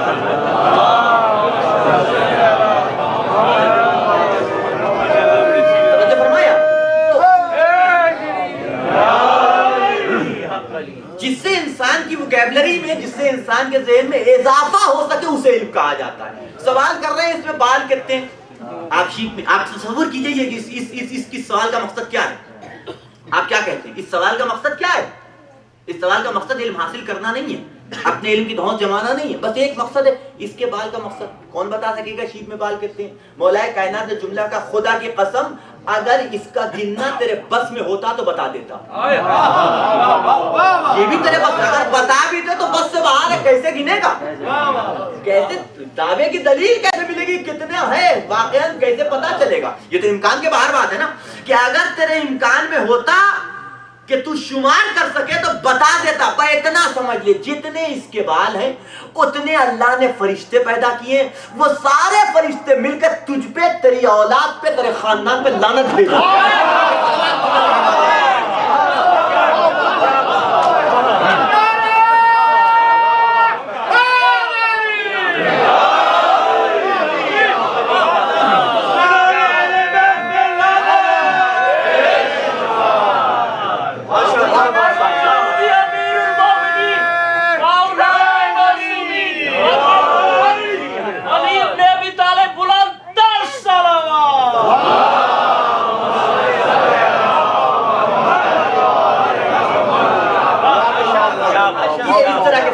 اس طرح کے سوالات کیا فائدہ پہنچا سکتے ہیں کسی کو بھی؟ اسی طرح کے سوالات آپ کو تاریخ کے صفحات پہ اتنے ملیں گے، لیکن علی ابن ابی طالب نے وہاں پہ بھی اپنے دامن کو نہیں سمیٹا۔ ہم لوگوں سے جب کوئی بحث کرتا، جب مجھ سے بحث کرتا، میرا اصول ہے، جب بحث کرتا تو میں اسی کے ہاں میں ہاں ملا دیتا ہوں، ہاں بالکل آپ صحیح کہہ رہے ہیں، اس لیے مجھے پتا ہے کہ بحث سے کوئی فائدہ نہیں ہے، مجھے پتا ہے کہ بحث کا کوئی فائدہ نہیں، کوئی مقصد کچھ حاصل ہونے والا نہیں، تو اسی کی ہاں میں بالکل صحیح کہہ رہے ہیں، ساری بات اس کی مان لیتا ہوں، جو آپ کہہ رہے ہیں وہی صحیح ہے، کاہے کے لیے ہم بلا وجہ بحث کر کے اپنا خون جلائیں؟ تو یہ ایک اصول ہوتا ہے، لیکن مولا کائنات سے اگر کسی نے سوال کر لیا تو مولا کائنات نے اس کا جواب ضرور دیا، اگر اس کی دلیل دینا امکان میں ہوا تو۔ ایک پیر رکاب میں، ایک پیر زمین پہ، جا رہے ہیں کہاں؟ جنگ لڑنے کے لیے، جنگ لڑنے کے لیے، جہاں یا مر جانا ہے یا مار دینا ہے، یعنی اتنی کریٹیکل سچویشن کہ جہاں جان کا خطرہ ہے، ایسی پوزیشن میں آپ، ہمارے گھر میں آگ لگ گئی، آپ پوچھیں کہ مولانا ایک مسئلہ بتا دیجئے، آپ بتائیے، کوئی بھی اچھے دماغ کا آدمی بھی ہوگا تو پاگل ہو جائے گا، میرے گھر میں آگ لگی ہوئی ہے، میرے گھر میں آگ لگی ہوئی، آپ کو مسئلے کی پڑی ہوئی ہے، ہر جگہ ہر سوال کا جواب، سوال نہیں کیا جاتا، سوال کرنے کی بھی جگہ ہوا کرتی ہے۔ ایک پیر رکاب پہ، ایک پیر زمین پہ، علی ابن ابی طالب لگام پکڑے ہوئے بیٹھنا چاہ رہے ہیں گھوڑے پہ، اور وہاں سوال مولا ایک مسئلہ ہے، مولا ایک مسئلہ ہے، وہ بھی فقہی مسئلہ، فقہی مسئلہ ہے شریعت کے اعتبار سے۔ کہنے لگے پوچھو کیا پوچھنا چاہتے ہو؟ کہہ سکتے تھے ہی کہہ سکتے تھے، ابھی جا رہا ہوں جنگ میں، واپس آؤں گا تو پوچھنا، کہ اگر اتنا بھی کہہ دیا تو یہ بھی عیب کے عنوان سے علی کے دامن کے اوپر تحریر ہو جائے گا، کہ پوچھو کیا پوچھنا چاہتے ہو، کہہ سکتے تھے نا، ہر انسان کہتا بالکل صحیح بات ہے، یہ کوئی جواب دینے کا موقع ہے، علی جنگ سے واپس آ جائیں گے تو مسئلے کو پوچھنا، سوال، اور بھی اہم ترین جنگ، مسلمان فتح نہیں کر پا رہے ہیں، سخت ترین مسئلہ ہے، پانی بند ہے اور علی جنگ کے لیے جا، مولا ایک مسئلہ ہے، سوال کا جواب دیجئے، کہ پوچھو کیا پوچھنا چاہتے ہیں۔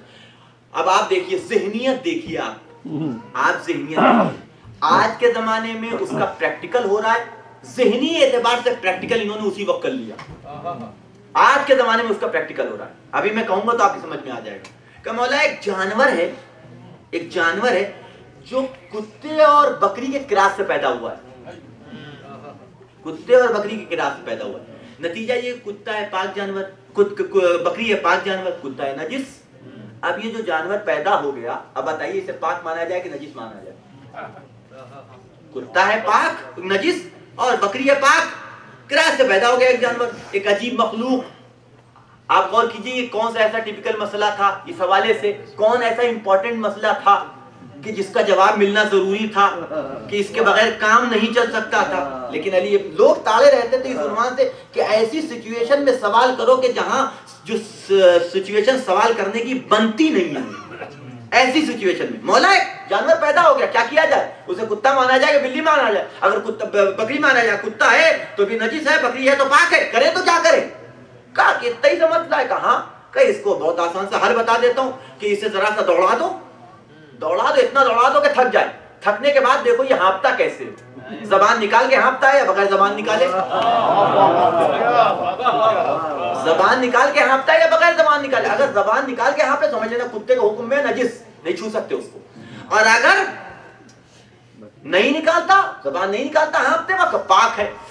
جواب مل گیا تھا، کافی تھا نا، چلا جاتا کہ نہیں وہ مسئلہ علم حاصل کرنے آیا ہو تب نا، کہنے کا مولا کر کے دیکھ لیا، مولا کر کے دیکھ لیا، کبھی اس طرح ہانپتا ہے تو کبھی اس طرح ہانپتا ہے۔ آپ بات کریں اس سوال سے اور اس بحث سے اور مباحثے سے نتیجہ نکالنے کی کوشش کر رہا ہوں میں کہ اس سے کس طریقے کے مولا کائنات علی کہہ رہے ہیں پانی سے کہ میں اس سے چاہوں تو کائنات کو روشن کر دوں. یہ تھا علم, یہ تھا علم. گزر رہے پانی کے پاس لگا میں چاہوں تو اس پانی سے کائنات کو روشن کر دوں, میں چاہوں تو اس کائنات, میں چاہوں تو کائنات کے فاصلوں کو سمیٹ دوں, میں چاہوں تو مشرق میں بیٹھے ہوئے کو مشرق میں بیٹھے ہوئے کو مغرب والے کی صورت دکھا دوں. یہ علی ابن ابی طالب کہہ رہے ہیں. اس زمانے میں کوئی ہوتا اگر علم حاصل کرنے والا کہتا نا کہ مولا کر دیجئے, بڑا مشکل ہے مکے سے مدینے آنا, بغداد سے یہاں جانا وہاں جانا, فاصلوں کو سمیٹ دیجئے, بتائیے کیسے سمیٹا جائے گا. علم حاصل, یہ تھا علم, یہ تھا علم, ہے کہ نہیں ہے. لیکن اس کے باوجود سوال کیا ہو رہا ہے کہ مولا یہ کتا اور بلی کے, کتے اور بکری کے کراس سے بچہ پیدا ہو گیا ہے, اس کا مسئلہ بتا دیجئے, کتے کے حکم میں کہ بکری کے حکم میں. کہا کہ دوڑا کے دیکھ لو, جیسے ہانپتے ہوئے دیکھ لو, پانی اگر وہ ہانپتا ہے اور زبان نکال کے ہانپتا ہے تو کتے کے حکم میں, نہ نکال کے ہانپے تو بکری کو مپا کا مولا کر کے دیکھ لیا, کبھی اس طرح ہانپتا ہے کبھی اس طرح. یہ طے کر کے آیا تھا یہی کہنا ہے مجھے کہ ٹھیک ہے دوسرا طریقہ بتا دیتا ہوں, پانی رکھ دو اس کے سامنے, پانی رکھ دو, دیکھو کیسے پیتا ہے, زبان سے چاٹ کے پیتا ہے یا منہ لگا کے پیتا ہے. اگر زبان سے چاٹ کے پیے تو کتے کے حکم میں, اور اگر بغیر چاہتے, آپ غور کیجئے گا جانوروں کے نیچر سے اتنی زیادہ آگاہی, خدا کی قسم اگر علی نہ بتائے ہوتے تو کوئی ذہن نہیں پہنچ پاتا. یہ بتا دیا تو اتنا آسان لگ رہا ہے, ایزی لگ رہا ہے, یہ بتا دیا کہ اس لیے ایزی لگ رہا ہے. اگر نہ بتایا گیا ہوتا تو اتنا ایزی نہیں تھا. دیکھ لو پانی کیسے پیتا ہے, اگر زبان سے چاٹ کے پیے تو ٹھیک ہے, کتے کے حکم میں نہ پیے تو پھر بکری کے حکم میں. کہ مولا وہ بھی رکھ کے دیکھ لیا, کبھی اس طرح پیتا ہے کبھی اس طرح پیتا ہے. اچھا تیسرا طریقہ بتا دیتا ہوں, یہ دیکھو بیٹھتا کیسے, آگے کے دونوں پیر توڑ کے بیٹھتا ہے یا بغیر توڑے بیٹھتا ہے. اگر آگے کے دونوں پیر توڑے بغیر بیٹھے سمجھ لینا کتے کے حکم میں, اور اگر توڑ کے بیٹھے سمجھ لینا بکری کے حکم میں. لیکن کتا اپنے پیر سمیٹ کے بیٹھتا ہے, پھیلا کے بیٹھتا ہے, بکری اپنے سمیٹ پیر سمیٹ کے بیٹھتی ہے آگے کے. کہ دیکھ لو اگر کا مولا کبھی اس طرح بیٹھتا ہے کبھی اس طرح بیٹھتا ہے. تیسرا طریقہ جو بتایا وہ تو بڑا آشکار ہے, آپ جانتے ہی ہیں اس کے بارے میں. یہ دیکھ لو کہ کیسے جاتا ہے وہ پیشاب کرنے کے لیے, اس طرح تو بکری کے حکم میں, کہ وہ کبھی اس طرح کبھی وہ اس طرح. اب علی ابن, یعنی 7-8 جوابات علی ابن ابی طالب نے دیے. اب علی ابن ابی طالب کی پیشانی کی پہ بل پڑ گیا, تو علی کا امتحان لے رہا ہے. خدا کی قسم اگر تو علم حاصل کرنے آیا ہوتا قیامت تک تو پوچھتا رہتا, علی فرق بیان کرتا رہتا. لیکن تو علم حاصل کرنے کے لیے نہیں آیا. لے اب آخری جواب سن لے, آخری جواب. جا اس کا پیٹ چاک کر کے دیکھنا, اس کے پیٹ میں سے اچڑیاں وغیرہ انسٹنٹائن وغیرہ اگر نکلے تو بکری کے حکم میں, نہ نکلے تو کتے کے حکم میں. خدا کی قسم اب نہیں کہہ سکتا تھا کبھی اس طرح کبھی اس طرح. صلوات پڑھ دے محمد وعلیہ.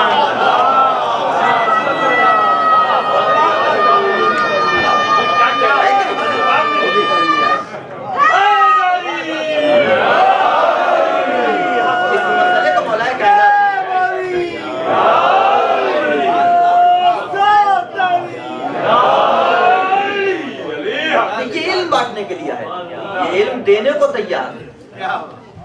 یہ باب مدینۃ العلم تھے, تقسیم کرنے کے لیے ہم آیا. لیکن کوئی لینے والا ہو تب نا, کوئی قبول کرنے والا ہو تب نا. وہ ظرفیت ہی نظر نہیں آتی. اتنے شاگردوں میں امام جعفر صادق کے ایک ہشام نظر آئے, بس میری گفتگو ختم ہو گئی. ایک ہشام نظر آئے.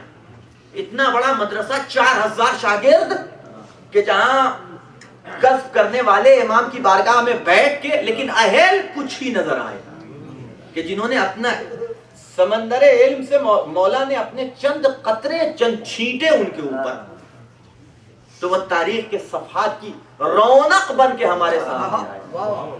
اگر چند علم کے چھینٹے مولا نے اور اہل بیت نے ان کے حوالے کر دیا.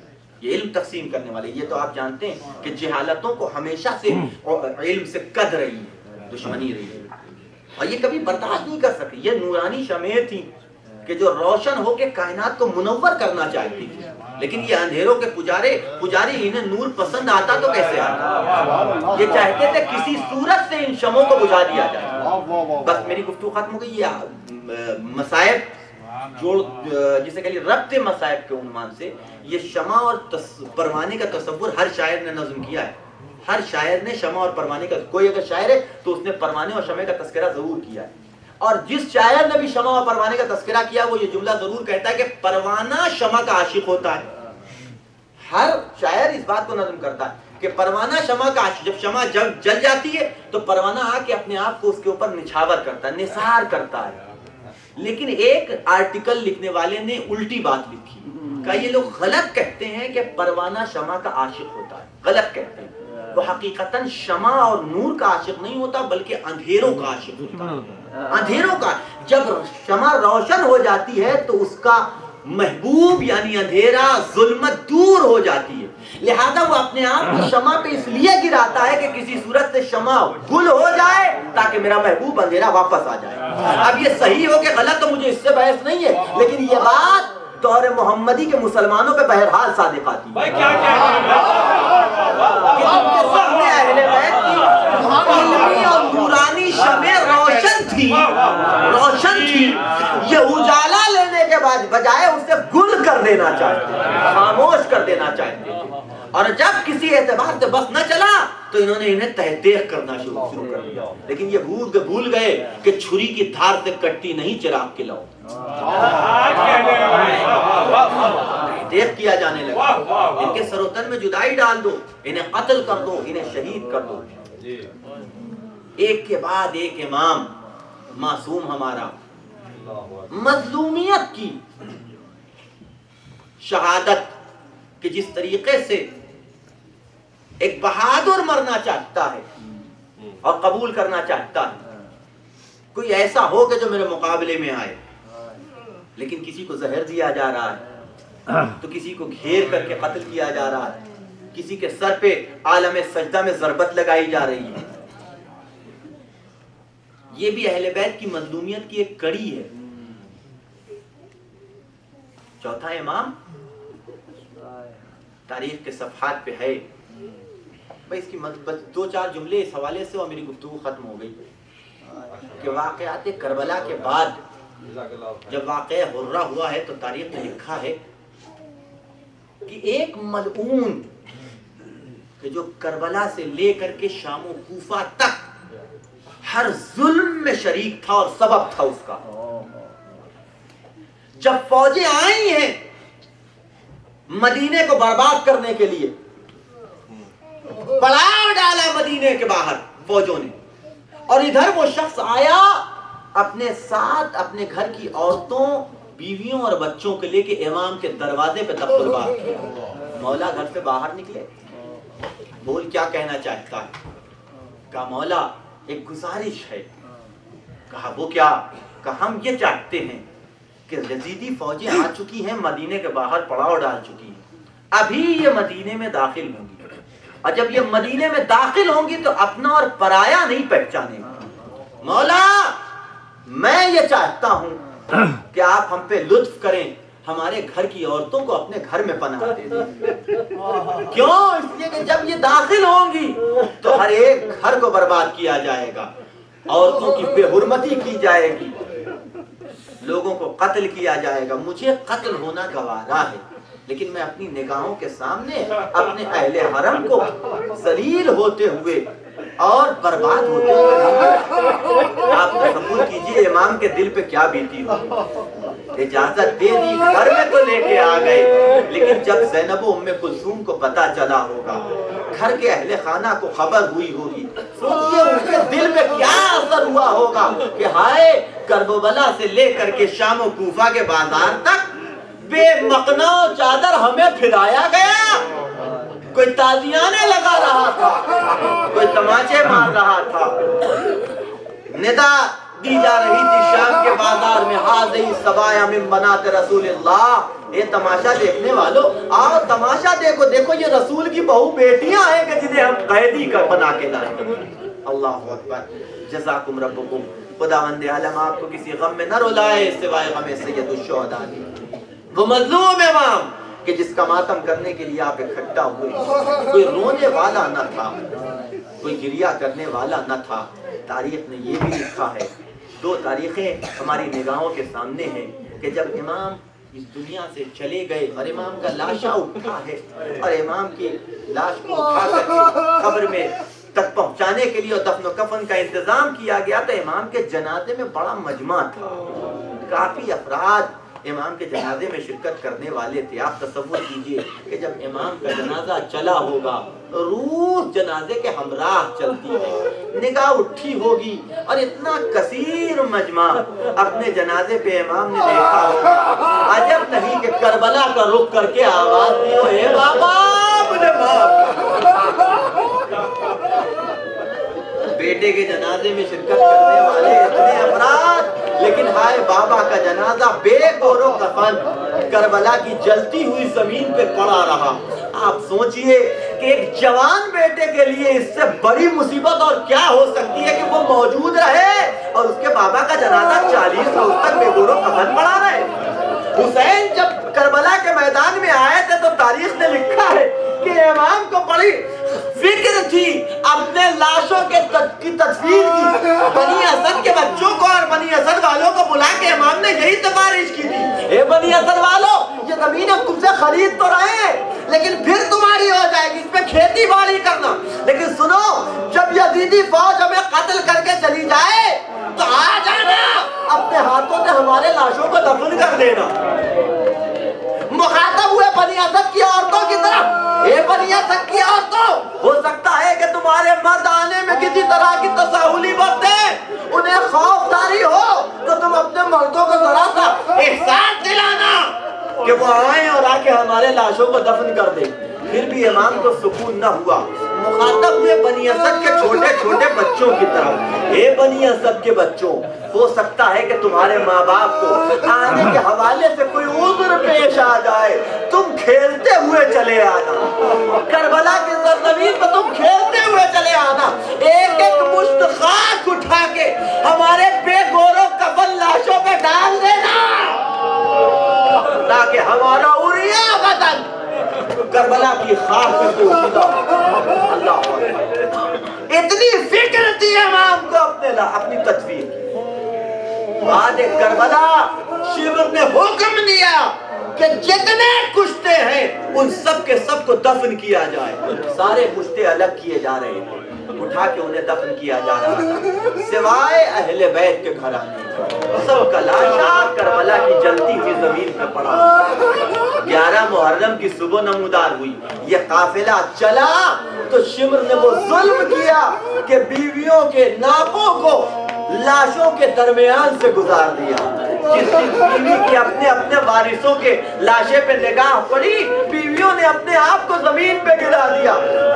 لیلا علی اکبر کی طرف چلی، ام فروا قاسم کے لاشے پہ پہنچی، رباب اپنے 6 مہینے کے بچے کو ڈھونڈنے لگی، ثانیہ زہرا حسین کے لاشے پہ آئی، اے بھیا تمہارے بعد ہماری چادریں چھین لی گئی، خیمے جلا دیے گئے، سید سجاد کے ہاتھوں میں ہتھکڑیاں، پیروں میں بیڑیاں، کمر میں لنگر، اے بھیا ہمیں قیدی بنا کے لے جایا جا رہا ہے کہ دفتن زینب کی نگاہ اٹھی سید سجاد کے چہرے کی طرف، کیا دیکھا کہ چہرے کا رنگ متغیر ہے، آگے بڑھ کے سید سجاد کو سینے سے لگا لیا، ہے میرا لال تم امام وقت ہو، اپنے آپ پہ سنبھالو، یہ کیا عالم ہے، ایسا محسوس ہوتا ہے کہ کہیں روح قفس اتری سے پرواز نہ کر جائے۔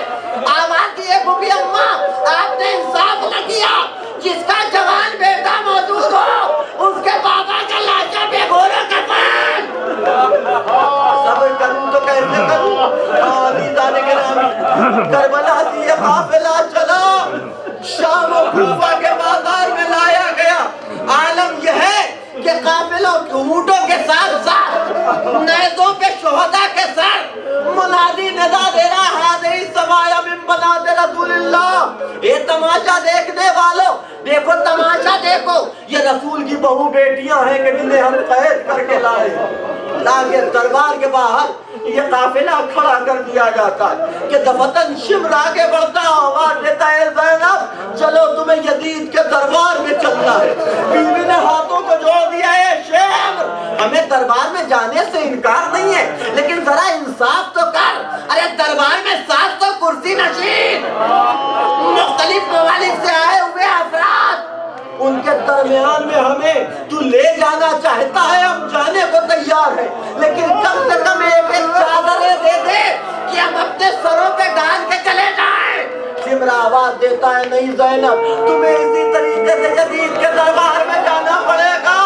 لو عزیزو، شیر ذوالجلال کی بیٹی کو جلال آ گیا، آواز یہ شبر تو ہمیں مجبور سمجھتا ہے، یہ کہہ کے مخاطب ہوئی، اے فضہ میرے پاس آؤ، اے رقیہ میرے قریب آؤ، اے ام فروا میرے نزدیک آؤ، اے سکینہ میرے پاس آؤ، میں بددعا کرتی ہوں تم آمین کہنا۔